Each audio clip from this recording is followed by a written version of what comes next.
Welcome to Tea, Tales, and Talks, where we talk about spooky things, drink some tea, and try not to get too scared. I'm Sarah, I'll be your host. And I'm Mackenzie, I'll be your co-host. For these strange and occasionally unsettling tales.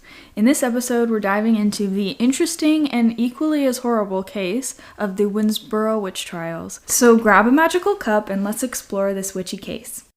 So before we get into today's episode, I need to talk about last episode, which was the Tower of London. Yes.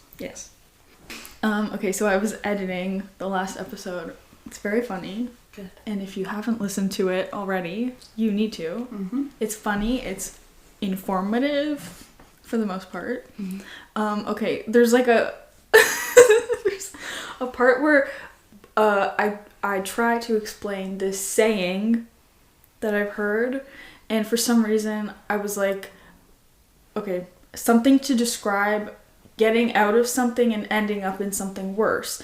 And in my brain, for some reason, I was thinking out of the bear's mouth and into the river or some shit like that. Uh-huh. So the actual saying, it's out of the frying pan and into the fire. Oh, I know that saying. Yeah, so... Out of the bear's mouth into the river. So I was that sounds like the fish got free. Listen, okay, so I was way off. I don't know why. Frying pan to the fire. There's no bear in the story. Bear there's mouth. no river. There's no mouth. Fry fish. I guess. Fry pan, and I'm thinking about a bear? I don't know. Bless your soul. Like, for some reason. Well, now that we have that one straightened Just need to clear that up. I'm a very intelligent person. Frying pan. But out of the bear's mouth and into the river. You made your own idiom. Yes. Is that what they're called? Idioms. I think so. But that's kind of funny. I love it. Okay, we talked about some Reddit stories last episode. Yep. Which were fun. Mm-hmm. And we love first-hand encounters. And for those of you who don't know, we actually have a Gmail that you can email us your own spooky stories or weird things that have happened to you. Yeah, strange occurrences, kind of experiences, all exactly. of that fun stuff. Or if you've been to one of the places we're talking about and you've experienced something, like, tell us your stories. Even if, in some episodes, if you've heard the story before and you have something to add to it, or maybe you have some not readily available information that you know about that has to do with what we're talking about, we would love to hear it. Mm-hmm. So our Gmail is teatalestalks@gmail.com. That's teatalestalks@gmail.com. Teatalestalks. No and. Although our title... That one was taken. No. It's just to simplify it. And if you guys aren't already following our Instagram, we'll have that linked in our description too, so you can follow along when we have new episodes being released, any updates, or stuff like that. More info about our podcast. Our Instagram is also Tea Tales Talks. The title of the podcast is Tea Tales and Talks, but it was also taken. 4 words is a little bit too long, so we're keeping it to 3. 3 T's. Triple T. Okay? Triple T. Triple T pod. Lucky number 3. You know. Yes, good things happen in 3s. Mm-hmm. Just like And us, this is episode even though there's 3. only 2 of us. Our ghost is the 3rd. It's us and our ghost, our Boo Bestie animation. Boo Bestie. So there's 3 of us in this room. True. And this is the 3rd episode. Lots of 3s. Squishmallow with them. Ready? Set. Go. Ghost. That's my... Oh, I like that. That's my Ready, plan. set, ghost. Yeah. It's a good idea for a t-shirt. This one is kind of an interesting case / story. Okay. I'm gonna assume if you're listening to this podcast, then you have a similar level of obsession as we do with witches, witchcraft, magic, and of course, the Salem witch trials. We already know that Massachusetts is sort of a hotspot for supernatural stuff, especially in Salem. But did you know that following the Salem witch trials, there was a similar situation that happened down in South Carolina? People accused of witchcraft, mysterious circumstances, a community taking apparent justice into their own hands. Classic. So this week we're talking about the forgotten witch trials of Winnsboro, South Carolina. I'm gonna be honest, I don't know why it took me so long to even find this story, and I had no idea about this until recently. But if any of you have been to the southern United States, that's a better way of saying it, then you can definitely understand why there, of all places, would be home to some spooky stuff, right? Specifically South Carolina. I mean, it's really rich in history and a lot of tragic events happen there, and it's home to a lot of paranormal activity. Let's dive into some unexplained livestock deaths, mysterious illnesses, levitating people, and other strange happenings that seem to revolve around one elderly woman.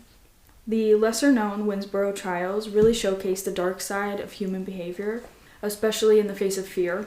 It demonstrates the dangers of mob mentality and the devastating consequences of false accusations when taken at face value. So this story really isn't just about witchcraft. I think it kind of serves as a sobering reminder of what happens when fear overrides humanity. It's a nice sentiment that good will always triumph, and I like to believe that in most circumstances people are good. But humans are flawed, our judgments are flawed, and when fear is involved, it's human nature to act abnormally.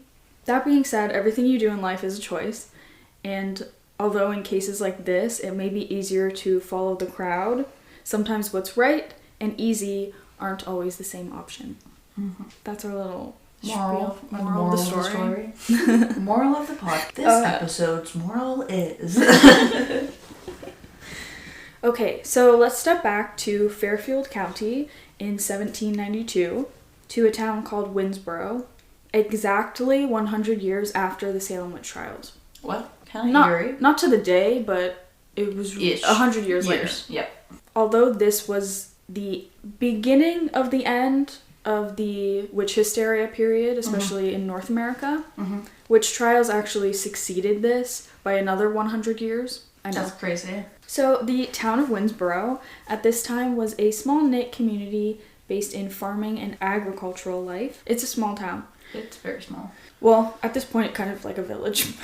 Because a little smaller, yeah. So it was 1792. Yeah. By all means, this was a nice normal settlement with nice normal people living a nice normal life. So they say. So they say. When suddenly, and quite mysteriously, a number of cattle in the community began appearing ill, and soon after started turning up dead. Oh. Now, of course, at that time, obviously, you would assume this is the work of the devil. It's nothing else, not illness. No, definitely not. A more logical reason, of course. Not some disease or plague. Of course. Devil. It's the devil. Right. And we know in human nature, it's kind of... Yeah. It's kind of a thing that we always look for something or someone to blame when bad things happen. There needs to be a reason. There has to be to something. Be a tangible reason for things happening. Of course. So at this point in time, in the small, teeny tiny town of Winnsboro, horses and other livestock were said to have started acting strange at the same time that cattle were turning up dead. Oh. So all of the livestock is kind of undergoing some mysterious occurrences and Something's situations. Going on. Yes. Yeah. It's not just like one breed. No, it's not just the cows. It's kind of all... You'll see, it's kind of all living things in this area. Okay. And apparently, this crazy behavior was also spreading to the small surrounding animals. So, like, the squirrels and the birds were acting Freaking out? Yeah. Oh. Little bunny rabbits. Crazy squirrel. And some townspeople as well. So it wasn't just animals. It was the people, too. Everybody started acting crazy. Kind of like a dome effect. Like, everybody within this area breathing. Yeah. Something in the air. Interesting point. Something in the water. Yeah. Or a stream. Was there a river or anything nearby? Let me look it up on maps so I can see kind of where we're situated. We're situated, but we're looking at Winnsboro. The people were going crazy too. And a lot of the townspeople started claiming that in some instances they were not in control of their bodies. Oh. And therefore most likely possessed by the devil. That's the immediate assumption. We go straight to devil. It's 1792. Yes, of course. It's the devil. he was running rampant at that time. Oh, he was busy. He saw Winnsboro and he said, I'm going there. that's my place. That's my home. See all of those 10 people in the town? Easy. I can take all of them on. They're all mine. See those cows and the horses? Yeah. Mine too. You guys got a lot of cows? Not for long. This is a great place to set up so many live beings to take over.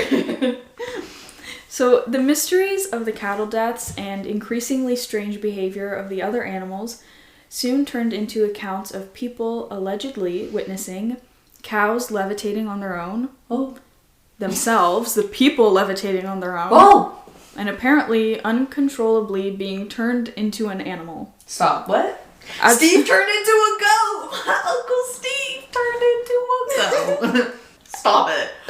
No way. These people were like, this guy went missing, and now there's a goat. And the devil turned him into a goat. So it said uncontrollably being turned into an animal. So I suppose this means, as opposed to controllably being turned into an animal. Having some say in the matter. It was happening against their will. I would like to be turned into a sheep. Thank you. I did not turn myself into an animal. Somebody else did it. I was turned against my will. Oh my goodness. 1792. Mm-hmm. Wow. So, as opposed to controllably turning into an animal, I guess. Mm-hmm. All of the mysterious happenings suddenly came to a head when a witness claimed one night they saw a woman named Mary Engelman levitating a cow and dropping it to its death. Boom! Oh. So the report was this witness, saw this woman, Mary, somehow levitating a cow and dropping it so violently to the ground that its neck slapped into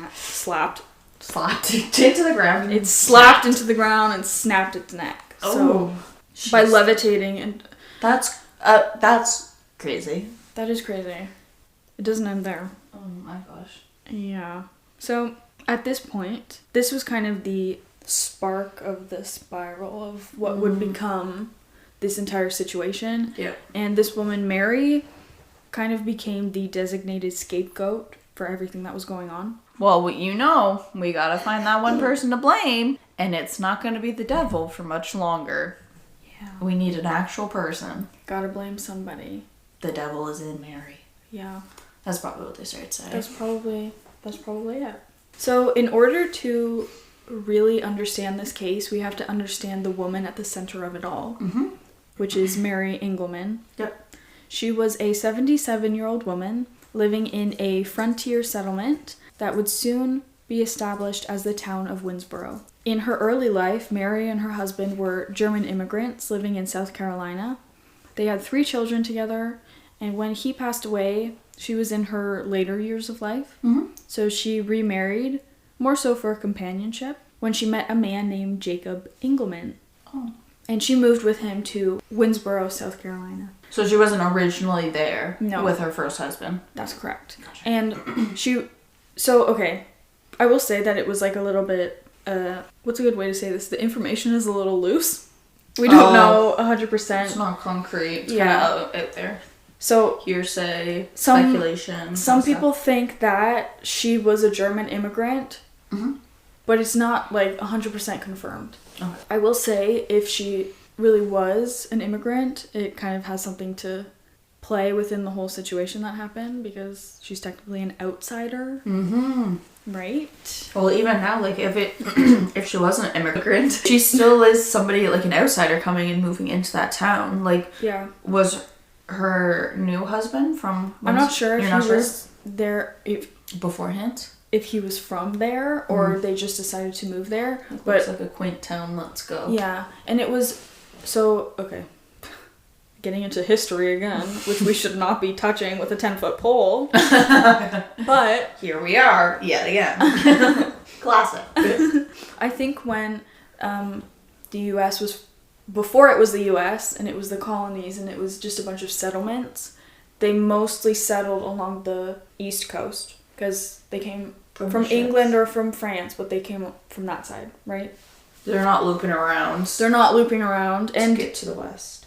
like Western settlement really didn't happen until after the American Revolution. So it was like pretty far. So I'm thinking there was only a couple settlements in the East Coast. So he could have not been from Winnsboro, and they just decided to let's move go there. Yeah. Mary was known amongst the town people for being a healer of sorts, because she had an extensive knowledge about herbs, roots, and various plants, and which ones could be used to help a variety of ailments and illnesses. Yeah. Basically, she was an herbalist.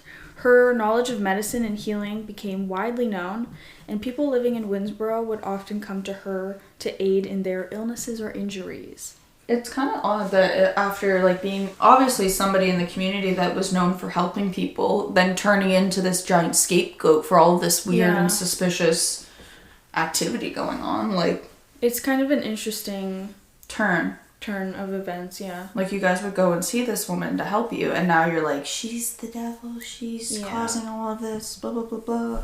Exactly. So she was also known to have either lived in or had family in a small town across the river called Lexington. Okay. And in Lexington, there was a group of people who had formed a cult, a sort of kind of cult, called the Gifted Brethren. So, the Gifted Brothers, I guess. Where they would practice hypnosis, and some or all of the members at one point had been considered to be witches. So there's already a biased opinion of Mary, whether she really was connected to those people or not, if she lived in that town or not. Yeah. She was automatically associated with witchcraft. And then I think if her being a German immigrant is true, it's kind of like she was an outsider on many levels. Yeah. But I also wrote that I think this kind of shows that people will be on your side when it's convenient for them, but they're quick to leave when things get rocky. Yeah, like when you're helping them and everything, they're always on your side. And it's, like you said, as soon as it gets rocky, they jump ship. It soon became apparent to the townspeople that all of the strange happenings had to be the work of the devil, of course, and witchcraft. It's nothing else. It's not just seeing things. Couldn't be anything else. And who other to do the devil's bidding than the nice, quiet old woman down the road who knew about natural remedies. And helps you heal things. Obviously. It's her. It's her. She's the one causing all the chaos. It has to be her. After she's been helping us for this many years. So at this time, and in this place, anyone who was deemed foreign or different or out of the ordinary was a subject to to suspicion of magic and witchcraft. Yeah. Especially so for individuals from Europe or outside of the UK.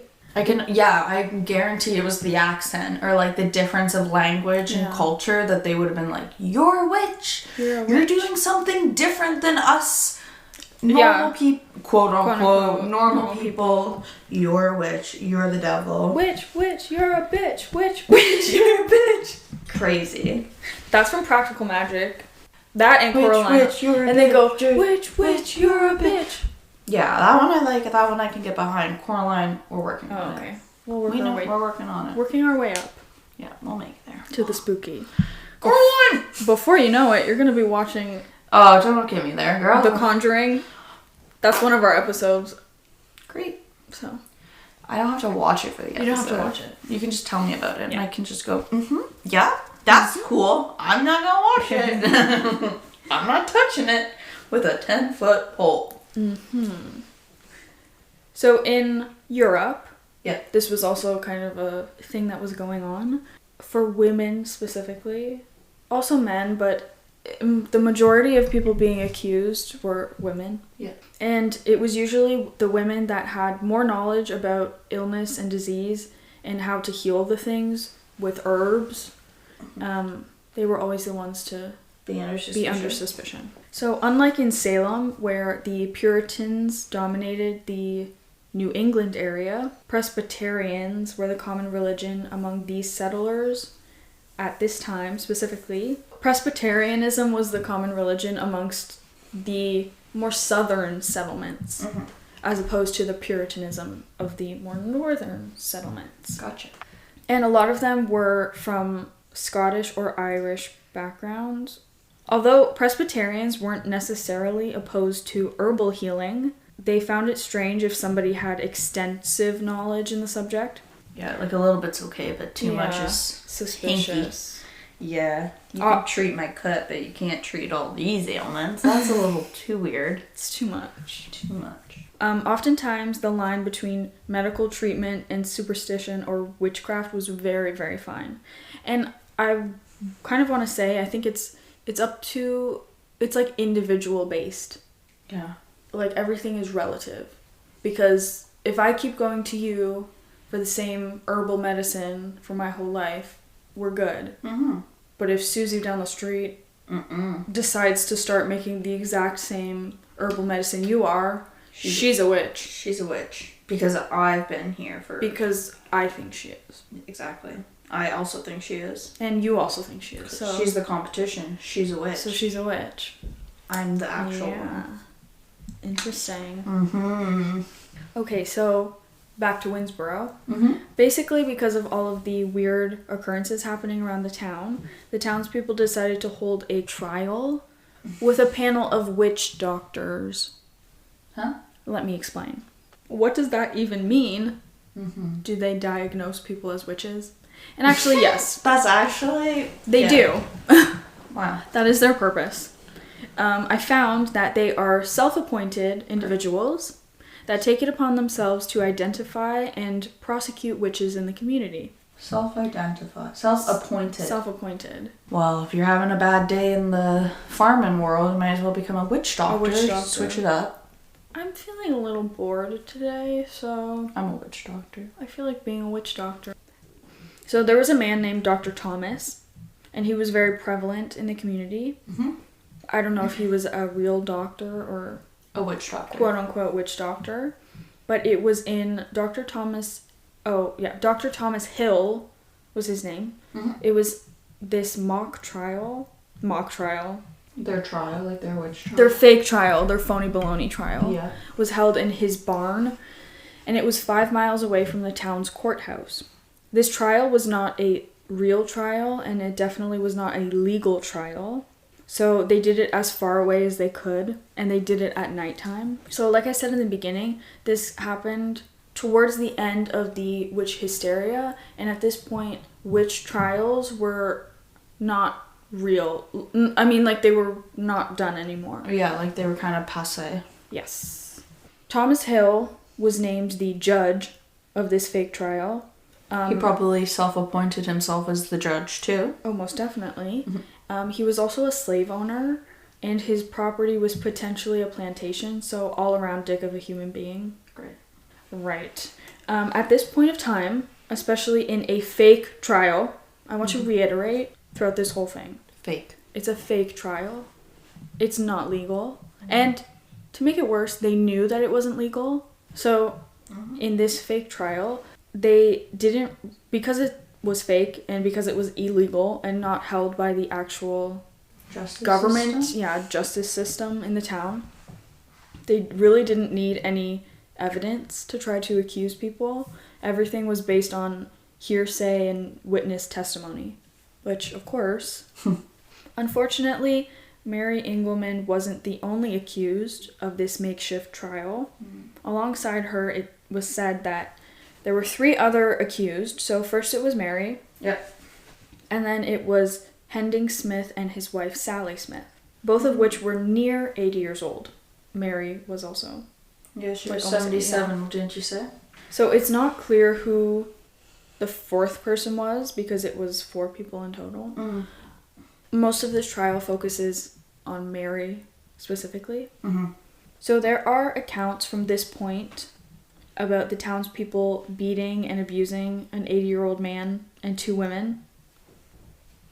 This is like kind of more witness testimony, not in the actual trial, but this is what people were taking note of and recording, that they witnessed people beating up old people, which is ridiculous. Over abuse. Though the bulk of the accusations and subsequent beatings fell onto Mary. Most of the information that we have about this whole situation is actually from a letter that was written in 1837 by a man named Philip Edward Pearson. He was a lawyer, and he was writing to the president of South Carolina College. He wrote a manuscript about the history of Fairfield District, South Carolina, and he was around before and after this witch trial had occurred. He even notes that he remembers, I'm assuming as a kid, seeing an older woman from the town who had lashes and scars on her back and arms. Damn. So he kind of has a first-hand account of what was going on. So I mentioned that most of the accusations were coming at Mary, and here are some of the most detailed things that witnesses said that they saw. Okay, so we have the original witness who claimed they saw Mary levitating a cow and dropping it with such force onto the ground that its neck was snapped and it died. Crazy. Then there was a local woman who testified that Mary had made her levitate, as well as spit up balls of hair with pins sticking out. Whoa, that's something. I wrote in my notes, I would love to know the context of this, because let's say for a second that this really did happen. Why would Mary do this unprovoked? And did this woman do or say something to cause her to do this? She was just like, this happened. This one time, Mary made me spit up hair and pins. But for why? Like, that's the whole story? That's crazy. She wasn't like, I was walking down the street and I said something to her, and then she made me spit up needles and stuff. So that's kind of interesting. And I think that we're gonna come to find a lot of these witness testimonies are a little bit lacking in substance, maybe. So Proof. Lacking in proof. Exactly. Another article said that two sisters claimed Mary was causing them to have fits or episodes, and allegedly causing them to levitate from their beds and cling to the ceiling. This story was apparently corroborated by 4 men that had to forcibly pull each one of the girls down because Mary's magic was so powerful. Oh, so strong. Quote. So strong. They also claimed to feel like pins and needles were poking them over and over. There's pins again. Interesting. And they had bite marks on their necks and shoulders. And crazy that it's kind of affirmed by the 4 men who saw what was going on. They're like, we were there. We took them off the ceiling. They were on the ceiling. We pulled them off. Yeah, I remember that girl. She was on the ceiling. Crazy. That Saturday? Oh, I remember like it was yesterday.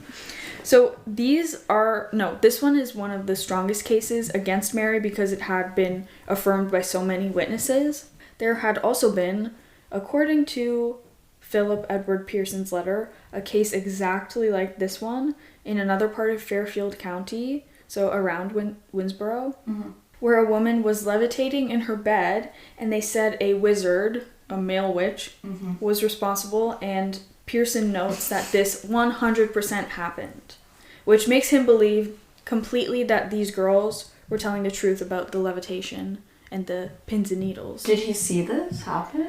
He didn't see it. But he just says it happened for sure. But he says it happened for sure. He said 100% it happened. So he believes whoever said that it happened, and he said it happened. So that makes him believe that these other people who said this situation happened, they're right. They're correct. This happened as well. Right. So one man named Isaac Collins, and I'm using his name because he specifically had a lot to say about Mary. He had accused Mary of turning him into a horse. And then riding him, his horse. Oh my god. Horse him. Him as a horse. Riding his horse. That's crazy. Riding the horse that he was turned into, to a grand coven of witches. He quoted saying that, where the devil complimented her horse and said, "Oh, that's that rascal Isaac Collins." Sorry. What? Okay, listen. If you're being enough of a dick that somebody turns you into a horse, is Mary really to blame? Maybe you should look at your own actions, my guy. Isaac? Why did she turn you into a horse? Did you ever think about that? Why was she... Not how. Also. Why? Interesting. A little self-analysis, self-reflection, my guy. But, like, not just, like, turned him into a horse, but then rode him to the grand coven of witches to see the devil. Himself. He was there. And he said... Nice horse. Nice horse, who is that rascal. The devil said nice horse. And then Mary said, oh, it's that rascal Isaac Collins. You know that dick? Yeah. Turn him into a horse. From the town? I turned him into a horse. That was crazy. So that is really crazy. But then she turned him back. So she turned him back. It's unclear how long he was a horse for and at what point she turned him back into a person. But he has more to say. Of course he does. In another instance, he recalls deer hunting nearby Winnsboro, the town. Mm-hmm. And for some reason, every time he tried to shoot one particular deer, his rifle wouldn't fire. He says he changed his bullets to silver bullets and then attempted to shoot the deer again. And this time, the gun went off and the deer disappeared. And in its place was a black cat with a wounded leg. So I think this man is tripping on some mushrooms because what? This is so convoluted. It's very out there. It's so... And I know it's 1792-ish, but still. Listen, I'll say it again. They didn't have any entertainment back then. So they really were just bored, and then one Wednesday, they're cooking up stories. Their minds are just going. They're like, holy crap, I have nothing else to do. He alleged that later on, he saw Mary Engelman with a wrapped arm, and she told him he was responsible for her injury, and she would not forget this. So he's alleging that she was a deer that he shot, who then turned into a black cat, then turned back into Mary Engelman, and he saw her with a wounded arm, and she said, I will not forget how you hurt me. What you did to me. And this was before she turned him into this was after she I think this was... Why she turned him into the horse? I don't know at what point he was turned into a horse. That's not specific. Maybe it was after. And he's like, wow, she turned me into a horse, she turned into a deer, then she turned into a cat. What's next? I'll tell you what's next. It's not over. Another man accounted that he saw Mary turn into a deer, and then into a black panther, then back into herself. Why? Okay. Why is she switching? Why is she going just like into all these different animals? So this one is very, very, very similar to Isaac Collins' alleged deer to the black cat. Yeah. Back into herself. But I wonder if, like, I'm assuming there's probably like 100 people in this town. If that, right? And they're just talking to each other. The odds that they are like, guess what the fuck I just saw in the woods when I was deer hunting. And then somebody else, oh my god, I saw the same thing, is like, oh, I'm a little bored today too. I saw the same thing. They're just trying to stir up stuff.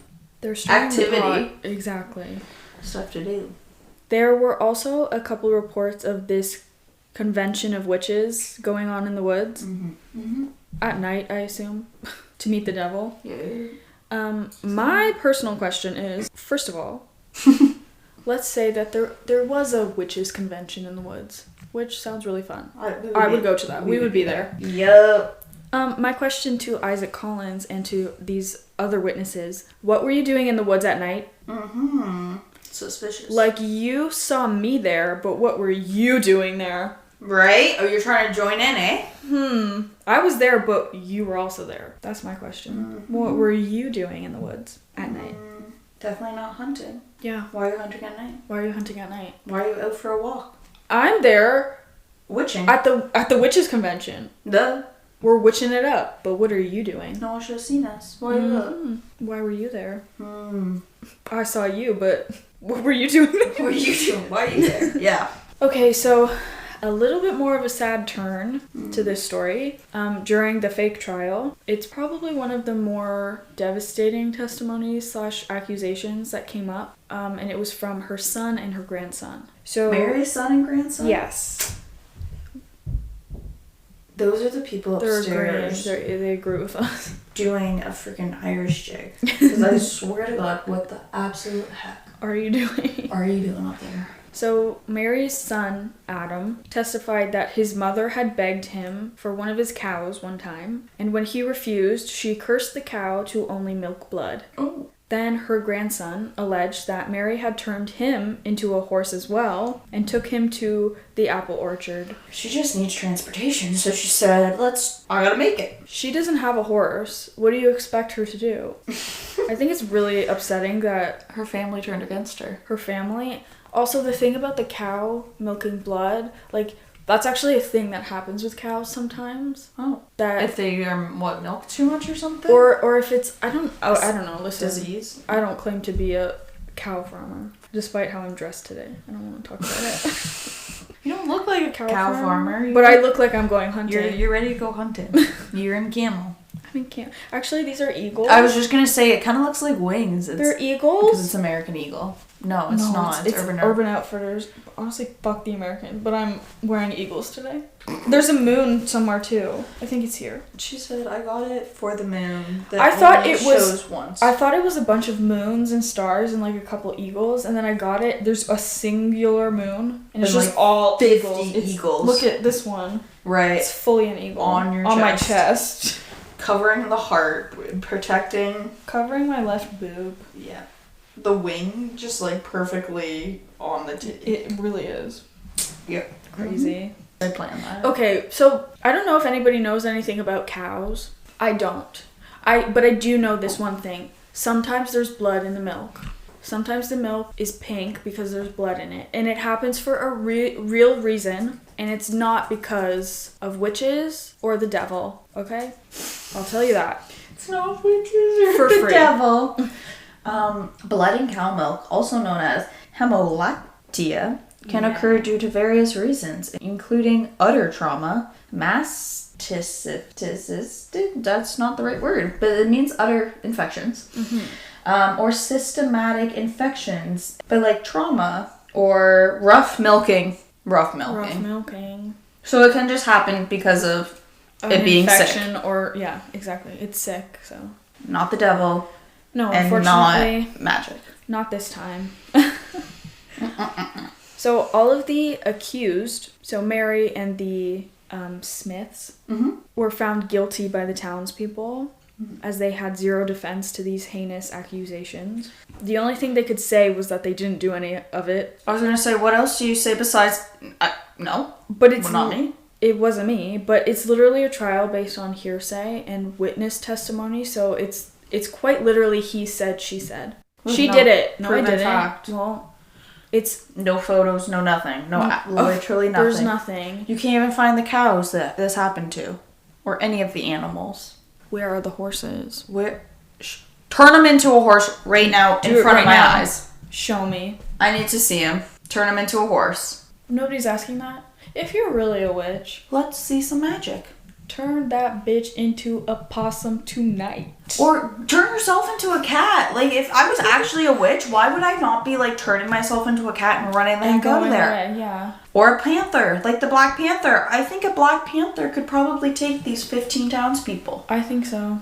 And this old little lady, she's not doing any of that. She's just standing there. She can't defend herself. Saying, I didn't do it. That's all. Oh my gosh. That's all they can do. Oh. So their I didn't do it didn't really hold much weight. And unlike the Salem trials, the accused were not hanged, but instead their punishment for this was being hung from the rafters in the barn and flogged nearly to death, then tied up and held over a fire to burn their feet until the soles of their feet fell off. What, so they couldn't walk or go anywhere? I guess. I didn't know that the soles of your feet could fall off. Burned off? Like they just they're just gone.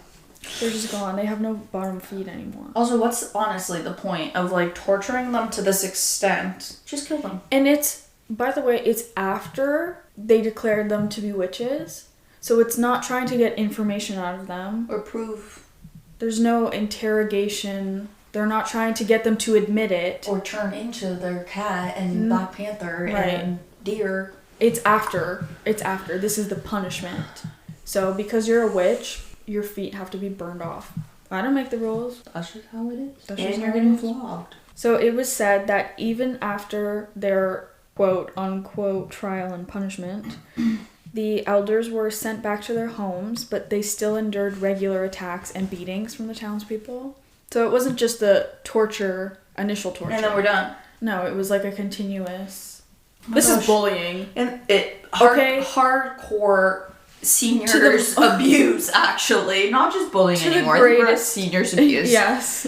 Because you said she was 77 and the other people, the Smiths, were 80. You can only imagine how old that fourth person was. Probably around the same area. Yeah. Oh, gosh. So the whole nearly deadly lashings and burning till the literal soles of their feet came off of their bodies was just a little slap on the wrist. Don't do it. And don't do that again, I guess. And no one thought, what are we actually doing here? And am I torturing just because I'm bored? Because I have nothing else to do I have this nothing afternoon. else going on, so let's just torture people. Interesting. It like goes back to the medieval times and just like, hey guys, let's just gather up for a beheading.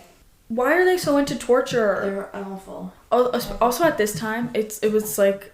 There's nothing else going on. They have nothing else. I honestly think it hasn't changed. I think we have just found less murderous ways of doing it. Like video games and TV shows and like everybody still loves it. Yeah. It's just not... It's just a different... We're not doing a full beheading in the public square. We'll just go on the video game and do it that way. I think it's just humans love violence. Yeah, what is that about?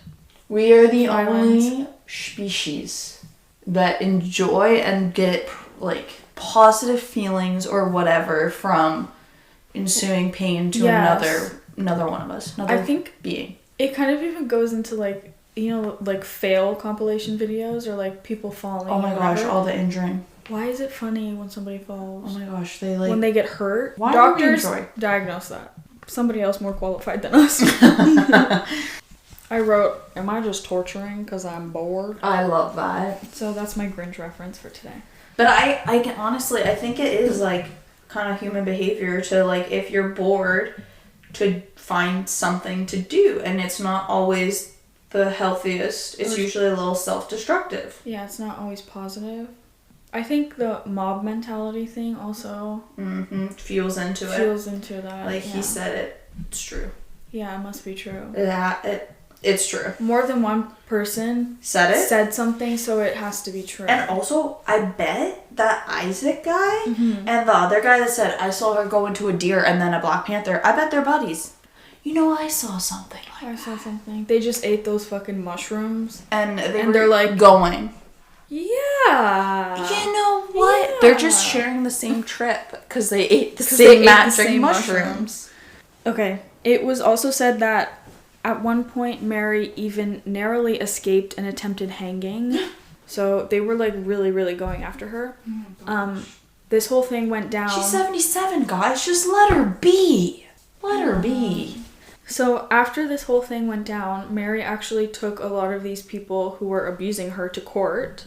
Which, good for her, as she should. Wow. This was an illegal trial. She was trying to get some sort of legal justice for her injuries and her endured torture.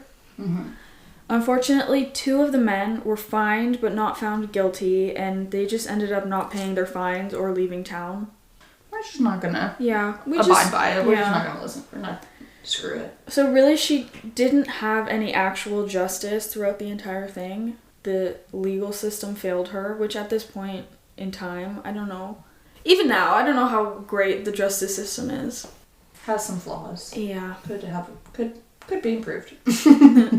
After the horrible torture Mary and the others endured, suspicion began to rise again for other townspeople. It doesn't matter. Hezekiah. I think that's actually how you say it. Hezekiah Hunt and his wife Mourning Hunt. Though it's unclear if anything ever came of this kind of second wave. Ones, yeah. I think the townspeople were just high on the previous fake trial and kept the going. Torture, and they were looking for more victims to keep the fun going. There's really nothing on her life and death after this, but according to her distant relatives online, Mary lived to be very, very old. It's said that Mary's spirit still haunts the town's courthouse. You know, perhaps good for her. I would too. Perhaps awaiting the justice that she never received. but her ghost is still said to be seen today. Mm-hmm. I wanted to point out that Pearson in his lengthy letter describes Mary Engelman as being remarkably neat, tidy, and a decent old lady. Her conversations were pleasant and her manners were mild and agreeable. I love that phrase. Mild and agreeable. He ended with saying she was a pious old soul, and when she passed from this earth, she probably went to a better place. We can hope so. We can hope so. I think we all deserve that after enduring that much. All of that. So this description of Mary, I've heard other podcasts talking about this and they pointed this out as well. And it's really interesting. It's almost word for word the same description as the one they gave to Rebecca Nurse, who was a woman accused in the Salem witch trials. So she was also described as remarkably neat, tidy, and decent. Well, it's just the personality of a witch. Apparently. Somebody who's quiet and doesn't bother anybody, they must be a witch. Maybe this has nothing to do with one another. Could just be coincidence, but it's interesting that these two women were said to be fairly normal, decent people, and yet they had these horrible accusations and punishments thrown onto them. Yeah, just going about their everyday lives and then literally tortured. And then, they were described in the exact same way. And this is just my thoughts. Could it have been that this guy, Pearson, read the same documents, read the documents from the Salem witch trials that happened 100 years before? Or is it really just a coincidence that two entirely normal women in different places, 100 years apart, were both accused of witchcraft? Kind of interesting. So after this whole ordeal, the witch hunt in this area was still going on. There was a sort of unrest about the whole thing. Besides all of the people who were being accused, like all of the documented, there was a couple other people still being accused. There was still some mysterious activity going on. But following this fake trial, there was a preacher that visited Fairfield County, and he was giving speeches and sermons and that sort of thing. I like that you call it a speech first. It's a sermon. He was preaching and doing his sermons. He spoke about witchcraft in sort of a soothing and comedic kind of a way, and I'll explain why. He told the Fairfield people that sorcery and magic exist, but people should not imagine that old or ugly women were witches, because what beautiful woman would make herself ugly? And to not look to old, weak men as wizards, but of strong men, look towards the young people that have charming effects on the opposite sex. Okay, I'm kind of paraphrasing what he said here, but basically he told the people that most likely old people were not witches. This made the townspeople laugh and took a bit of the edge off and made them chill a little bit on their witch hysteria. Because it came from a priest, so he's right. Anti-devil, he knows what he's talking about. He knows what he's talking about, and interestingly, after that, all of the strange happenings very suddenly stopped. Let's talk a little bit about why this was happening so much back then and sort of the psychology behind it. What drives people to point the finger? And is it a sense of moral superiority? Is it the mindset of like, I don't understand this thing happening, therefore it's wrong? We just start wars over this shit. Yeah, that's true. We don't need to torture people and burn their feet off. I saw you levitating a cow though, girl. Your feet are gone. I was bored. Well, I was bored, so I'm gonna burn your feet off. What? I was bored, so I started levitating people and cows. And I was bored, so I started flogging and burning people's feet off. Yeah. What? Damn. Guys. And what? And that they really thought that they were in the right for that. They were like, this is the way to handle it. Yeah. To torture people. We can't just kick you out of the town. No. And also, like, I promise, we're doing a series on the Salem trials. Like, we're doing it. It's gonna be done. I'm gonna keep talking about it, but we are for sure doing it. The episodes are being written. They're being written. And there was a lot more happening with those. This is a very small scale. Little one. Yes. But a good little place to start getting our feet wet. Yeah. And like what they were claiming that the witches, quote unquote witches, were doing was really that bad. Like they were turning people into animals and turning themselves into animals. Okay, there was the thing about the hairballs. Yeah, the needles and pins and needles. Yeah. But like comparatively, not that bad. It wasn't that much happening, right? It was just a little bit weird behavior. It does not justify the response of flogging and burning people's feet off, right? The crime doesn't fit the punishment. Oh, no. And that's like assuming that all of it was true. And it definitely... Which it definitely was not. There's so much hearsay. Like... Someone could have like misunderstood something. Like a small little thing. And then it like just spiraled. It spirals, yeah. And it was just like a game of telephone. Yeah, in exactly. 1792. That then led to flogging and burning of feet. So that's pretty much insane. That's all, but I have two things. Okay, I love my little fun facts, okay? So I have two. Yep.